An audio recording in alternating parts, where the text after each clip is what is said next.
اور ڈینگی کے حوالے سے آپ کو اپڈیٹ کریں تو پنجاب میں ڈینگی کی الغار برقرار ہے۔ صوبے بھر میں 139 نئے مریضوں میں ڈینگی کی تصدیق ہوئی ہے اور رواں سال اگر پنجاب کی بات کی جائے تو پنجاب میں 4053 کنفرم مریض رپورٹ ہوئے ہیں اور 54 نئے مریضوں کے بعد تعداد لاہور میں 1641 ہو گئی ہے۔ سیکٹری ہیلتھ کا یہ بتانا ہے، جبکہ راولپنڈی میں 45 نئے مریض رپورٹ ہوئے ہیں اور تعداد 1037 ہو گئی ہے۔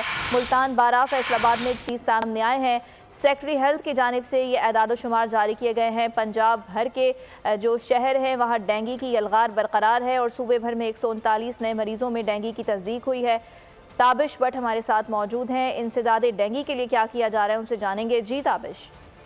دیکھیں، بالکل ڈینگی کے بڑھتے ہوئے بار اور لاہور شہر میں ڈینگی سرویلنس نہ ہونے کی وجہ سے ڈینگی کے مریضوں میں دن بہ دن اضافہ دیکھنے میں نظر آ رہا ہے۔ 139 مریض جو ہے گزشتہ 24 گھنٹے کے دوران جو ہے رپورٹ کیے گئے ہیں اور یہ پرائمری اور سیکنڈری کے ترجمان کے مطابق ہے، لیکن اس کی تعداد اس سے کئی گنا زیادہ ہے۔ لاہور شہر میں شعبہ چشم، ویسٹرن انجیکشن اور ڈینگی کے مریضوں کا اضافے کی وجہ سے ہاسپٹل میں بہت زیادہ برڈن ہے اور محکمہ صحت کی جو کارکردگی ہے اس پر ایک سوالیہ نشان ہے اور 36 ضلع میں سے سب سے زیادہ جو ڈینگی کے مریض ہیں وہ لاہور شہر میں ہے اور جو سی او لاہور ہے ڈاکٹر فیصل، ان پر پیٹا لگ چکا ہے اور کئی سالوں سے یہ اپنی سیٹ پر برجمان ہے اور پرائمری اور سیکنڈری کے جو سیکٹری ہیں علی جان، ان کی مبینہ طور پر پست پڑھائی کی وجہ سے کئی سالوں سے سی او یہاں پر تعینات ڈینگی کے بڑھتے ہوئے مریض ہیں اور لاہور کے جتنے بھی سرکاری ہاسپٹل ہیں وہاں پر ادویات کی قلت ہے، یہاں پر ادویات کے علاوہ جو ہے انجیکشن تک دستیاب نہیں ہے، تو ایک عجیب سی کیفیت ہے۔ لاہور میں ڈینگی کے مریض ہیں وہ دن بہ دن بڑھتے جا رہے ہیں اور دوسری سائڈ سے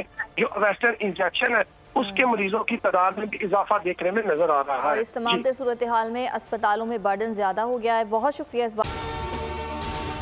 اگر آپ کو یہ ویڈیو پسند آئی تو لائک پر کلک کریں، سبسکرائب کریں اور بیل دبائیں تاکہ کوئی خبر رہ نہ جائے۔